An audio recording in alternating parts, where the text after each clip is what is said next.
के क्षेत्र के लिए आपने क्या किया है ये बताइए पहले। मेरा टिकट कटाने के चक्कर में लगा हुआ था। बोले हट मोदिया बिहार का और मिथिला विरोधी है, तो इसी बात कहता था हमको ABCD सिखाया। उसको मालूम ही नहीं है मोदी को चोर है वो, हमको कहता राजनीति सिखाया। बच्चा है मेरे सामने। नमस्कार, मैं हूं आशुतोष और आप देख रहे हैं सिटी पोस्ट लाइव। लोकसभा चुनाव में महज चंद हफ्ते ही बाकी है और सभी सांसद, सभी नेता अपने द्वारा किए गए कार्यों को बताने में लगे हैं। और आज हम इन्हीं में से एक सांसद कीर्ति झा आज़ाद हैं जो मिथिलांचल से हैं, बहुत दिग्गज नेता माने जाते हैं। आजकल बहुत ही तल्ख तेवर के साथ केंद्र सरकार पर हमला बोलते रहते, तो आज हम उनसे बात करेंगे और उनसे पूछेंगे कि उन्होंने अपने क्षेत्र के लिए क्या क्या किया है। सर, सबसे पहले स्वागत है आपका। और पहली जो सबसे बड़ी उपलब्धियां हैं आपके क्षेत्र के लिए, आपने क्या किया है ये बताइए पहले। सबसे पहले तो अभी जो दरभंगा में एयरपोर्ट आया है उसके साथ केंद्र सरकार की जो अन्य योजनाएं हैं उसमें जैसे समस्तीपुर से दरभंगा की डबलिंग है, उसका विद्युतीकरण है, यानी वहाँ पर अब डीजल इंजन नहीं बिजली से चलित इंजन लगेंगे। उसके साथ ही हमने जब पहले लोकसभा में आए थे 1999 13वीं लोकसभा थी तो मैथिली को अष्टम सूची में स्थान मिला था। मैथिली से ऑल इंडिया रेडियो से प्रसारण शुरू हुआ था, मखाना अनुसंधान केंद्र चालू हुआ था। तब से लेकर आज तक हमने लगभग 2000 प्रधानमंत्री ग्राम सड़क योजना बनाई है जो 4000 किलोमीटर के करीब पूरे क्षेत्र को कवर करती है, जो गांव को मुख्य रोड से जोड़ा, जो मुख्यालय पर उनको ले जाती हैं, वह हमारे कार्य रहे। अभी दरभंगा एयरपोर्ट आपको बताया, all India institute of medical sciences हमने 14-15 में दूसरा बिहार के लिए स्वीकृत कराया था बजट में। तो बिहार सरकार देर आई है दुरुस्त आई है। हमने उसी साल कहा था कि दरभंगा में बनाया जाए, क्योंकि वहाँ पर जो दरभंगा मेडिकल कॉलेज हॉस्पिटल है उसके पास 267 एकड़ ज़मीन है। मेडिकल कॉलेज के लिए केवल 20 एकड़ की आवश्यकता पड़ती है और एम्स बनाने के लिए 200 एकड़ की ज़रूरत पड़ती है। तो दोनों साथ ही साथ चल सकते हैं। एक तो DMCH का अस्तित्व बना रहे, वहाँ 150 जो मेडिकल स्टूडेंट्स होते हैं उनका दोनों जगहों पर 150 मेडिकल स्टूडेंट्स को कम से कम स्थान मिले जिससे कि वो वहाँ पढ़ाई कर सकें। इस प्रकार की अनेकों योजनाएं थी। ऐसी अनेकों योजनाएं हैं जो अधर में लटकी हुई हैं। एक तो एयरपोर्ट की योजना है, इसके अंदर राज्य सरकार का कहीं रत्ती भर, एक दमड़ी, एक पैसा, एक कौड़ी कोई योगदान नहीं है। आप जानते ही हैं कि हवाई जहाज़ कहाँ से उड़ेगा और फिर उड़ करके कहाँ जाएगा, कितने बजे आएगा, कितने बजे निकलेगा। एयर ट्रैफिक कंट्रोल, हवाई पट्टी, वह भी वायुसेना के अंतर्गत है जो केंद्र सरकार के रक्षा मंत्रालय का है। उसको जो बना रहा है वो एयरपोर्ट अथॉरिटी ऑफ इंडिया बना रही है, जो मिनिस्ट्री ऑफ सिविल एविएशन है भारत सरकार की, उससे बन रहा है। Director general of civil aviation उसको सुपरवाइज़ कर रहा है। ज़मीन बिहार सरकार ने कही थी 2017 में देंगे, अप्रैल में करार किया था, आज तक 1 इंच भूमि नहीं दी। मैंने 5 रेलवे ओवरब्रिज 2013 में ही पास करवा दिए थे जो बहुत ही महत्वपूर्ण है। इसमें तो हवाई जहाज़ में तो लगभग 600 लोग आएंगे जाएंगे रोज़, 300 समझिए आएंगे, 300 के करीब जाएंगे। उसके लिए आप 30 एकड़ ज़मीन लेने की बात तो कहते हैं, आपने दिया नहीं। मुझे लगता है ये भी उसी तरह से लटक जाएगा जैसे कि 3 एकड़ ज़मीन इन्होंने रेलवे ओवरब्रिज बनाने के लिए नहीं दिया। उसमें से दोनार का तो हमने 2013 में शिलान्यास भी कर दिया था और दोनार बहुत महत्वपूर्ण है। रेलवे स्टेशन उसके साथ में है, दरभंगा का रेलवे स्टेशन। फिर उसी रास्ते में DMCH पड़ता है, उसी रास्ते में कचहरी है, उसी रास्ते में ज़िला मुख्यालय है, उसी रास्ते में पुलिस मुख्यालय है। और DMCH में लोग दिखाने के लिए केवल उत्तर बिहार मिथिलांचल से ही नहीं लेकिन नेपाल से भी लोग आते हैं। ऐसे में वहाँ पर लोग, कोई रिक्शा में चलता है, कोई टेम्पो में चलता है, कोई भाड़ा गाड़ी में चलता है, बसों में चलने वाले गरीब लोग हैं ये लोग जो DMCH आते हैं, या फिर वो कचहरी जाते हैं, उनका केस मुकदमा होता है उसको फरियाने के लिए जाते हैं, या उनकी कोई समस्या होती है तो ज़िला मुख्यालय जाते हैं। तो इन सब को हमने पास करा दिया, लेकिन 3 एकड़ ज़मीन इन 6 ओवरब्रिजों के लिए आज तक रत्ती भर 1 इंच ज़मीन भी बिहार सरकार ने नहीं दी। ये हमारी लड़ाई जारी है। हम वहाँ पे सॉफ्टवेयर का टेक्निकल पार्क लेकर के आए थे। उसके लिए केंद्र सरकार ने कहा था कि 48,000 स्क्वायर फीट बना हुआ दे दें या 2 एकड़ ज़मीन हमको दे दें तो हम यहाँ पर सॉफ्टवेयर पार्क शुरू कर सकते हैं। IT पार्क है, सॉफ्टवेयर का IT पार्क है, वो हम चालू कर सकें। उसकी ज़मीन आज तक नहीं मिल सकी। हमने तारामंडल के लिए बात किया जो 2012 में स्वीकृत है। हर एक साल बिहार सरकार के बजट में आता है और वह केवल बजट में ही रह जाता है, आगे उसको दिन देखने का मौका नहीं मिल पाता है। वह एक बहुत ही महत्वपूर्ण है, क्योंकि वह भी बिहार में दूसरा ही होगा। पहला है पटना में, दूसरा दरभंगा में बनना है। जिस प्रकार से एयरपोर्ट एक पटना में है, दूसरा दरभंगा में केंद्र सरकार के कारण से ही बन रहा है, यह भी कहना आवश्यक है। तो ये नीतीश कुमार, ये सुशीलवा मोदी जो है, ये लोग कूदता रहता है माल महाराज का मिर्ज़ा खेले होली, बेगानी शादी में अब्दुल्ला दीवाना। ये मुझे दोनों एक बात बता दें कि नीतीश कुमार और सुशीलवा मोदी 2 साल को बीच में छोड़ करके 2005 से मुख्यमंत्री और उप मुख्यमंत्री है। 5 ऐसा कोई काम बता दे कि बिहार के बाहर से 500 करोड़ रुपये का कोई निवेश आया, या बंद पनी हुई चीनी फैक्ट्रियां हैं, मिल हैं, जूट मिल है, चीनी फैक्ट्री है, पेपर मिल है, ऐसे अनेकों उद्योग हों जो उन्होंने उनमें से एक भी चालू करवाया। ये केवल फुक्सियार हैं, गीदड़ भपकी देते हैं, इसके अलावा इनसे कुछ नहीं हो सकता। हम जो योजना ले करके आए उसके बाद भी कुछ नहीं होता है। अब आप सोचिए कि हमने, ये कागज़ है मेरे पास में, सेंट्रल गवर्नमेंट का कागज़ है, जो सेंट्रल गवर्नमेंट ने लिखा है, द प्रिंसिपल पे एंड अकाउंट्स ऑफिसर ने लिखा है, सफदरजंग एयरपोर्ट पे इसका ऑफिस है, और इसने लिखा हुआ है government of India, ministry of tourism की चिट्ठी है। इसमें लिखा हुआ है डेवलपमेंट ऑफ लेक्स इन दरभंगा, यानी दरभंगा में जो पोखर हैं उनके सौंदर्यीकरण के लिए, उनके डेवलपमेंट के लिए, हराही, दिघी और गंगा सागर में, इसके लिए 4,74,55,000 रुपया स्वीकृत हो चुका है। ये कागज़ है, ये मैं नहीं बोलता हूँ, ये कागज़ हमारे बोलते हैं।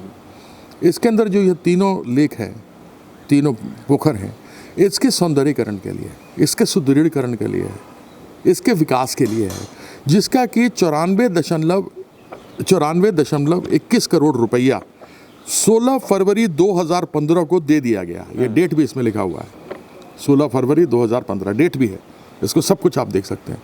लेकिन आज तक इसके ऊपर कोई कार्रवाई नहीं हुई। तो आप मुझे ये बताइए कि योजनाएं हम लेकर जाते हैं, लेकिन पैसा केंद्र सरकार का है, केंद्र सरकार ने दिया। ये 20% पैसा 94.91 लाख दिया है इन्होंने, यह 20% है, और उन्होंने कहा है कि आप इस 20% का इस्तेमाल कीजिए। एक बार आपने इस्तेमाल कर लिया, डेवलपमेंट बना लीजिए, प्लान DPR तैयार कर लीजिए, हमको दे दीजिए, इसको इस्तेमाल कर लीजिए, हमसे अगला किस्त ले लीजिए, आपको 4,74,55,000 रुपया हम इसके लिए देंगे। इन्होंने रत्ती भर एक पैसा खर्चा नहीं किया, जबकि 2015 में आ गया। वहाँ के स्थानीय नेता लोग कहते हैं कि आया ही नहीं है, कीर्ति यादव ऐसे ही बोलते हैं। मतलब 4 साल में एक भी रुपया खर्च नहीं किया गया, एक केंद्र ने अलॉट कर दिया। हाँ बिल्कुल, अलॉट कर दिया। अब ये सुनील कुमार पिंटू हैं, ये मंत्री पर्यटन विभाग के हैं, इनकी द्वारा चिट्ठी लिखी गई है आदरणीय श्री कीर्ति आजाद जी। ये श्यामा माई मंदिर के सौंदर्यीकरण को लेकर के है। इसके अंदर 6,66,05,000 रुपया हमने स्वीकृत कराया। सेंट्रल गवर्नमेंट से पैसा आया, राज्य सरकार के पास गया, हमने कहा भाई आप लेके क्यों बैठे हुए, 2012 में हमको चिट्ठी मिली है। तो उन्होंने इसके अंदर प्रथम चरण का काम किया है, यानी 20% काम दिया है, और उन्होंने कहा है कि एक बार द्वितीय फेज़, प्रथम फेज़ में संपन्न हुए कार्यों की उपयोगिता प्रमाण पत्र प्राप्त होने के पश्चात द्वितीय फेज़ के अंतर्गत होने वाले कार्य के लिए शेष राशि की विमुक्ति प्रदान की जाएगी। अब इन्होंने उसी का दिया नहीं है उपयोगिता प्रमाण पत्र, तो मुझे बताइए कि ये 6,66,05,000 रुपया, जिसका केवल 20% यानी 1,26,000 रुपया, 26 लाख रुपया वहाँ पर इस्तेमाल हुआ है, बाकी इस्तेमाल नहीं हुआ। तो आप मुझे ये बताइए कि योजनाएं हम लेकर जाते हैं, लेकिन राज्य सरकार कोई काम करने में आगे नहीं बढ़ती, सफल नहीं बढ़ती है, दूसरों के काम में मुंह मारती है। एयरपोर्ट में वहाँ घूमते रहते हैं, ये स्वयंभू नेता हैं जो चमचागिरी करते हैं। हम तो भैया आज तक किसी की चमचागिरी नहीं की, ऊपर वाले की चमचागिरी करते हैं। माँ बाप, गुरु, बड़े जो हैं उनकी इज्जत करते हैं। बाकी ऐसे तो छुछुंदर खूब घूमता रहता है, ये सब रंग बदलता है। कब कब रंग बदलता है छुछुंदर किसी को मालूम है? गिरगिट की तरह रंग बदलता है ऐसा। मेरा एक सवाल है कि मैं एयरपोर्ट पे आता हूँ, एयरपोर्ट पे जो भी आप भी दावा, मतलब आपने भी कहा कि मैं भी प्रयास किया हूँ, बाकी लोग भी बोल रहे हैं, लेकिन मिथिलावासी को आपको नहीं लगता कि ठगा गया है एयरपोर्ट के नाम पे? पोटा केबिन बना के एक छोटा सा एयरपोर्ट का लॉलीपॉप दे दिया गया है, जो रिसर्च में बातें निकल कर सामने आई, जबकि बातें ये थी कि एक बड़ा सा एयरपोर्ट बनाया जाएगा वहाँ पे। तो ये एक तो ये ठग लिया ना सभी ने मिलके मिथिलावासी को। सबसे पहली बात है, ठगा ये बिहार सरकार ने है। केंद्र सरकार का सिविल इनक्लेव, जैसे आप देखिए जगह है दिल्ली, गोवा, आगरा, गोरखपुर, श्रीनगर, ये सब एयरफोर्स बेस हैं। वहाँ पे राज्य सरकार का कोई योगदान नहीं है। वहाँ पे छोटे ही छोटे कैबिन्स बने हुए हैं और उसके अंदर लोगों को सहूलियत दी जा रही है। क्यों? क्योंकि राज्य सरकार ने कोई सहायता नहीं की है। दिल्ली में आवश्यकता नहीं, क्योंकि दिल्ली में वैसे ही एयरपोर्ट के पास बहुत बड़ी जगह है, इसलिए उसको दिल्ली सरकार की ज़रूरत नहीं पड़ी। गोवा में उसको ज़रूरत नहीं पड़ी, क्योंकि वहाँ पर वैसे ही बहुत बड़ा है। लेकिन गोरखपुर में तो चाहिए था। गोरखपुर में कहाँ दिया है? आगरा में कहाँ दिया है? आगरा तो पर्यटन स्थल है, ताजमहल वहाँ पर है। लेकिन एयरपोर्ट्स अथॉरिटी ने अपनी तरफ से, क्योंकि जितनी ज़मीन उसके पास सीमित है उतनी बनाएगा, तो जितनी सीमित ज़मीन उसको मिली, 2.3 एकड़ ज़मीन मिला, वो केंद्र सरकार ने ही केंद्र सरकार को दिया। राज्य सरकार को 30 एकड़ ज़मीन देनी थी। तो जब राज्य सरकार वो 30 एकड़ ज़मीन देगी तभी तो लोगों को बड़ा मिलेगा। तो ठगा किसने है? बिहार सरकार ने ठगा है या केंद्र सरकार ने ठगा है? केंद्र सरकार के पास जितनी सीमित जगह है उतने में ही बनाएगी ना, क्योंकि उसके पास ज़मीन है, वो वायुसेना की ज़मीन है और वहाँ पे लड़ाकू विमान है, और क्योंकि वह उसका एयरपोर्ट और उसकी जो रनवे है वो सीधा चीन की तरफ जाती है, बहुत महत्वपूर्ण है। और इन्होंने तो कहा था कि हम दरभंगा और पूर्णिया दोनों में देंगे, तो पूर्णिया में जाके शिलान्यास क्यों नहीं किया इन्होंने? वहाँ भी 30 एकड़ भूमि देने की बात थी ना। दरभंगा में केवल इसलिए किया क्योंकि केंद्र सरकार से हम लड़कर मेहनत करके दोनों मंत्रालयों के बीच में बात करके ज़मीन लेके टेंडर करा के उस काम को करा रहे हैं कि भाई चाहे जैसा भी हो। अगर ये बात कही है, हम इसको लेकर गए थे प्रधानमंत्री से, उत्तर बिहार मिथिलांचल के सांसदों के साथ मिले थे, उनका धन्यवाद करते हैं। तो पूर्णिया में क्यों नहीं हुआ? और यह जो स्थानीय लोग नेता हैं, ये जो बीच बीच में घूमते रहते हैं, इनका जिनका कोई मतलब नहीं, फोक्सियार है, दूसरे का शिकार किया हुआ उसके पर ये मुंह मारते हैं। ये फोक्सियार जाके मंत्री के साथ फ़ोटो खिंचवा लेते हैं और मंत्री के साथ फ़ोटो खिंचवा लिया, फेसबुक पर डाल दिया और काम हो गया। अरे भाई, इतने सारे राज्य सरकार के काम है, ये पैसा निकलवा दो ना। ओवरब्रिज का पैसा निकलवा दो, ओवरब्रिज बनवा दो। राज्य सरकार के तुम हो चेले, मुख्यमंत्री के चेले हो। तुमको तो पता नहीं क्या क्या लोग, कोई चर्म उद्योगी कहता है, क्या सप्लायर कहता है, क्या नहीं कहता, हमको तो मालूम भी नहीं चर्म उद्योगी का मतलब क्या होता है। चर्म उद्योग हो गया वही जो चमड़े का व्यापार करता हो। अब क्या चमड़े का व्यापार करता है, अंगूर का व्यापार करता है, न जाने किस किस प्रकार का व्यापार करता है, वो फ़ोटो खिंचवाता है। भाई तुम जलवाओ ज़मीन। अब रेलवे में काहे नहीं बोल पा रहा है? हमको समझ में नहीं आ रहा है। रेलवे में लगता है काम पूरा होगा तो जाके एक बार रेलवे मंत्री से फ़ोटो खिंचवाया हुआ है, अब खिंचवा के कह देगा कि हम करवा रहे हैं। अब लोहना रोड टू मुक्तापुर, वह रेलवे की एक बहुत महत्वाकांक्षा योजना हम चाह रहे हैं वहाँ पर हो, जिसका कि 2 बार सर्वे हो चुका है। वह दरभंगा के इंटीरियर में जो सबसे पिछड़ा क्षेत्र है, जिसमें बहेड़ी आ जाएगा, जिसमें कीरतपुर आ जाएगा, जिसमें घनश्यामपुर आ जाएगा, जिसमें गौरा बोराम आ जाएगा, जिसमें बहेड़ी बहेड़ा आ जाएगा, इस तरह के पिछले क्षेत्र में जाकर के वह लोहना रोड से मुक्तापुर में जाके जुड़ेगा। तो यह एक योजना है जिसको हम चाह रहे हैं कि इसका बजट में आ जाए, और बजट में आने के बाद ये काम हो। समय लगेगा उसमें, लेकिन कम से कम एक बार पाइपलाइन में आ जाएगा तो काम आगे बढ़ेगा ना। तो यह सभी कार्य किए गए हैं। अब इनसे नाली नहीं बनती गांव में राज्य सरकार से, इनसे सड़क नहीं बनता राज्य सरकार से, स्कूल में ये शिक्षक नहीं दे पाते हैं, अस्पताल में आपको डॉक्टर नहीं मिलते हैं, आयुष के लोगों को एलोपैथी का काम करवाते हैं। तो ये बिहार सरकार की उपलब्धि है। क्यों नहीं भैया, तुम जमीन इतने बड़े नेता हो तो तुम केंद्र सरकार में मुंह मारते हो। केंद्र सरकार का तो काम हम करवा के यहाँ से अप्रूव करा के लाते ही हैं, उसमें क्यों मुंह मारते हो? वहाँ के स्थानीय विधायक हैं, वह भी मुंह मारते हैं। अब नितिन गडकरी से कह के एक रिंग रोड बनाने के लिए हम उनसे बात की थी, इन लोगों ने जाके चिट्ठी देते, फ़ोटो खिंचवा लेते हैं किसी कहीं पर। अब जैसे कि बैठे हैं नेताजी, कहीं मीटिंग चल रही है, आके ऐसे मुंडी लगा के, सर ये मेरा कागज़ है सर, देख लीजिए ज़रा सर। अब उसको पता भी नहीं 1000 कागज़ मिला होगा।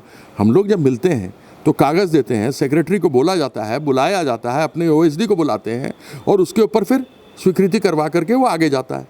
ये लोग फ़ोटो खिंचवा लेते हैं, जाएंगे सर ये रहा मेरा, और कह दिया कि हम करवा दिए। तो यह इन लोग की आदत है, माल महाराज का मिर्ज़ा खेले होली, दूसरों के काम में मुंह मारना। अरे तुम राज्य सरकार का काम बताओ ना, तुमने क्या क्या किया है? तुमने कितने PWD की सड़क तुमने करवा दी? हमने जो प्रधानमंत्री सड़क बनाए थे आज से 10 साल पहले, टूट गए हैं, उसको कितनों को कन्वर्ट कराया तुमने? वह भी हमने अपने क्षेत्र में 32 ठोस कन्वर्ट कराया है। अभी भी हमने लिखा है कि नाबार्ड से पैसा हो, उसके लिए लगभग हमने 32 सड़कों का लिस्ट दिया है, क्योंकि हमको मालूम है काम कैसे होता है। इन लोगों को मालूम है कि दूसरे का काम हो रहा है, जब पता लगता है काम ये हो जाएगा तो फट से जाएंगे मंत्री के साथ फ़ोटो खिंचवाएंगे टाइम लेके, और ये कहेंगे सर ये हमारा आवेदन है सर, लीजिए सर, और कहेंगे देखिए आवेदन देते हुए हमने एयरपोर्ट बना दिया। अगर इस तरीके से होने लग गया काम तो फिर तो सांसदों वांसदों किसी की जरूरत नहीं, पार्लियामेंट की जरूरत नहीं है। अपने मुंह मियाँ मिट्ठू बनते हैं ये लोग, ये मुंह और मसूर की दाल। मेरा 2 सवाल और है मात्र। पहला सवाल डीएमसीएच से लेकर के, क्योंकि आप सांसद हैं स्थानीय, तो ये सवाल आपसे जायज बनता है। डीएमसीएच में एक कुकुर और शुगर बहुत खराब स्थिति है, नहीं, अगर उसमें जानवरों का भी बेहतर इलाज होता है। अरे नहीं साहब, वहाँ पे कुत्ता और सुअर भी अंदर घूमता रहता है और बेचारा वो सब भी अंदर से बाहर भाग के आता है क्योंकि बीमार हो जाता है अंदर। ये डीएमसीएच का हाल है। क्यों ऐसा हाल है? वो सिर्फ इसलिए हाल है क्योंकि उसको कोई देखता नहीं है। उसमें यही जो नेता है चर्म उद्योगी, इस चर्म उद्योगी नेता का ही रिश्तेदार वहाँ पर डिप्टी सुप्रीम एमएस है और वो लोग माल खाता है। ये लोग टोटल लोग माल खाते हैं, हजारों बार लिख चुके हैं, अखबारों में आ चुका है। अब तो वहाँ के जो प्रतिनिधि हैं उन्होंने भी लिखना बंद कर दिया है क्योंकि उनको ही माल मिलना शुरू हो गया। और लोग बोलते हैं कि ऐसा भ्रष्ट आदमी पैदा नहीं हुआ जितना भ्रष्ट वहाँ का प्रतिनिधि अभी है। तब इसमें और क्या कहा जा सकता है? ये तो लोगों का कहना है, सुनने में हमें आता है कि भाई जब्ती कुड़की हो गया था, नाम निकल गया था वोटर लिस्ट में से पूरे परिवार का। वो लोग आज अरबों का मालिक कैसे हो गया? जिसकी जब्ती कुड़की होने वाली थी 1998-99 में, आज अरबों रुपया कहाँ से कमा के ले आया है? तो यह सभी तो प्रश्न है जो लोगों को जवाब देने हैं। और हम भी अब देख रहे हैं इसको इन्फोर्समेंट डायरेक्टर या कहीं पर देते हैं और दे करके इन लोग का इलाज करवाना पड़ेगा कि जिस प्रकार से ये लोग चोरी कर रहे हैं और दरभंगा में और मिथिलांचल में जो लूट हो रही है उसको कैसे रोका जाए। एक आखिरी प्रश्न, मिथिला में सबसे ज़्यादा पलायन होता है, मिथिला के लोग सबसे ज़्यादा बाहर जाते हैं, चाहे वो अपर कास्ट हो, लोअर कास्ट हो, गरीब हो, अमीर हो, किसी न किसी रीज़न से। ये मुद्दा कोई भी राजनीतिक दल या कोई भी राजनेता मिथिला के रोजगार के लिए नहीं उठाता है। ये कैसे पलायन रुकेगा? बच्चों को जो युवा अगर लोन लेना चाहे, कर्ज लेना चाहे किसी उद्योग के लिए, तो कर्ज नहीं मिलता बैंकों के द्वारा, क्योंकि यहाँ पर प्रधानमंत्री जी ने कहा है कि चाय बेचो और पकौड़ा बेचो। वो भी बड़े उद्योग, बड़े उद्योगों के लिए यहाँ किसी के लिए कोई काम नहीं है। पलायन तभी रुकेगा जब तक, मैंने आपसे शुरू में ही कहा कि बड़े निवेश प्रदेश के बाहर से नहीं आएंगे, जब तक भूमि अधिग्रहण नहीं की जाएगी। तो सरकारी ज़मीन अधिग्रहण नहीं करते, ये प्राइवेट लोगों के लिए क्या अधिग्रहण करेंगे? जब तक बड़े उद्योग नहीं आते, जो बंद पड़े उद्योग हैं जिनका कि नाम मैंने पहले लिया आपको, जब तक उनको नहीं वापस खोला जाएगा, उनको नहीं शुरू किया जाएगा, तब तक ये पलायन होती रहेगी। और इसके लिए कोई अगर जिम्मेवार है तो वो बिहार सरकार है। इसमें केंद्र सरकार का जिम्मेवारी नहीं लगाया जा सकता, सांसद का जिम्मेवारी नहीं लगाया जा सकता, क्योंकि जो भी इंडस्ट्री खुलेगी केंद्र सरकार भी खोलेगी, उसको ज़मीन की आवश्यकता पड़ेगी और ज़मीन अधिग्रहण करके राज्य सरकार देगा। राज्य सरकार ने तो एयरपोर्ट के लिए नहीं दिया, राज्य सरकार ने तो रेलवे ओवरब्रिज के लिए नहीं दिया, राज्य सरकार ने तो जो सॉफ्टवेयर आईटी पार्क खोलना था उसके लिए नहीं दिया, राज्य सरकार में तो जो पैसा पोखरों के डेवलपमेंट के लिए गया उसको नहीं लगाया है, प्लानिटोरियम के लिए नहीं दिया है। तो जब उन्होंने सरकारी योजनाओं के लिए ज़मीन नहीं दी तो वो प्राइवेट उद्योग कहाँ खोलेगा? यह लोग केवल लूटना चाहते हैं। उद्योग आ जाएगा, अगर वहाँ विकास होना शुरू होगा, लोग अपने पाँव पे खड़ा होना शुरू हो जाएंगे, तो ये जो जाति के नाम पे राजनीति करते हैं, इन लोगों के सबों के दफ्तर बंद हो जाएंगे, इन लोगों का माल लूटने का काम खत्म हो जाएगा। अगर प्राइवेट इंडस्ट्री आएगी तो ईमानदारी से काम करेगी, लोगों को काम मिलना शुरू हो जाएगा, तो इन लोग के बेचारों की तो दुकानदारी बंद हो जाएगी। इसलिए लोग चाहते हैं कि पिछड़ा रहे, लोग अनपढ़ रहे, पिछड़ा रहे, ये लोग को नई सुविधा मिलती है स्वास्थ्य की तो ना मिले। हम तो 5 स्टार होटल में रहने वाले लोग हैं, सीएम हाउस में रहते हैं, डिप्टी सीएम हाउस में रहते हैं, हज़ारों को सिक्योरिटी लगा हुआ है, लाखों रुपया रोज़ का खर्चा इन लोग के ऊपर होता है, चाय बिस्कुट खाना हजार संख्या में रोज़ खाते हुए रहते हैं, उसी को या खाने के लिए रहते हैं। इनको बिहार से कोई मतलब नहीं है, कहने के लिए गरीबों के लिए है, लेकिन ये केवल सामंतवादियों का काम करते हैं, ये अमीरों का काम करते हैं। एयरपोर्ट के लिए इन्होंने वादा कर दिया, झूठा आकर के वहाँ पर शिलान्यास कर दिया, लेकिन एक गरीब आदमी जो लाखों लोग रोज़ चलते हैं उसके लिए रेलवे ओवरब्रिज के लिए इनके पास नहीं है। क्यों? क्योंकि रेलवे ओवरब्रिज के लिए ज़मीन और उसका शिलान्यास करेंगे तो इनको वो नाम नहीं मिलेगा प्रेस मीडिया में जो इनको हवाई जहाज के लिए मिलता है। समझ गए बात? बड़ा लंबा चक्कर है भाई। और सबसे बड़ा बिहार का और मिथिला विरोधी है तो सुशीलवा है। सुशीलवा मोदी कहता था हमको ABCD सिखाया है, ये तो गनीमत मानो ये नहीं कह दिया कि बल्ला पकड़ना भी हमको सिखाया है। उसको मालूम ही नहीं है मोदी को, इतना बड़ा उसका नाम चोर है, वो सृजन घोटाले में उसका नाम आ रहा है ही। सृजन घोटाले में काहे दबा दिया है CBI से, और भी इतना हेरा फेरी किया है उसका कि तुमको हम क्या बताएं मोदी का। हमको कहता राजनीति सिखाया, बच्चा है मेरे सामने, उसको मालूम नहीं कि 93 से 99 हम एमएलए थे दिल्ली में, और अटल जी और अडवाणी जी के कहने पर हम गए थे, और यह आके मेरा टिकट कटवाने के चक्कर में लगा हुआ था। बोले दूर हट मुदिया, कहाँ से मेरा टिकट खरीदा, हटवाने के लिए आया हुआ है ये, और ये है कौन है जेटलिया, ये दोनों मिल करके मेरा टिकट काटने के लिए लगा हुआ था। बोले चल साइड हट, जब तक आज़ाद नहीं चाहेगा तब तक दरभंगा से लड़ता रहेगा, और आज़ाद फिर डंका की चोट पर 2019 में दरभंगा से लड़ेगा और जीतेगा 1.5 लाख से। चलिए, हमसे बात करने के लिए बहुत बहुत शुक्रिया आपका। और सिटी पोस्ट के सभी हमारे दर्शकों को नव वर्ष की हार्दिक शुभकामना। यह 2019 ऐसा वर्ष हो जो 2018 तक आपके लिए आया ही ना हो, खूब मंगलमय हो, खूब अच्छा हो, फलो फूलो, मस्ती करो, भगवान सबको आशीर्वाद दें, ऊपर वाले की मेहर सब पर बनी रहे। बहुत बहुत धन्यवाद, जय हो। आपको भी नव वर्ष की बहुत बहुत शुभकामनाएं। तो ये थे मेरे साथ दरभंगा के सांसद कीर्ति झा आज़ाद, जिनका सीधा सीधा ये कहना है कि वो केंद्र सरकार से तमाम योजनाएं दरभंगा के लिए, मिथिलांचल के लिए लाते हैं, लेकिन बिहार सरकार जो है और जो स्थानीय प्रशासन है उसको इम्प्लीमेंट नहीं करती, उसको धरातल पर नहीं उतारती, जिसकी वजह से कहीं ना कहीं दरभंगा का जो विकास है वो अवरोध हुआ है, उसमें अवरोध उत्पन्न हुआ है। अगले एपिसोड में फिर किसी नए दिग्गज के साथ आपसे मुलाकात होगी। तब तक के लिए कैमरा सहयोगी अजीत के साथ मुझे दीजिए इजाज़त, और देश और दुनिया के खबरों के लिए देखते रहिए, पढ़ते रहिए सिटी पोस्ट लाइव।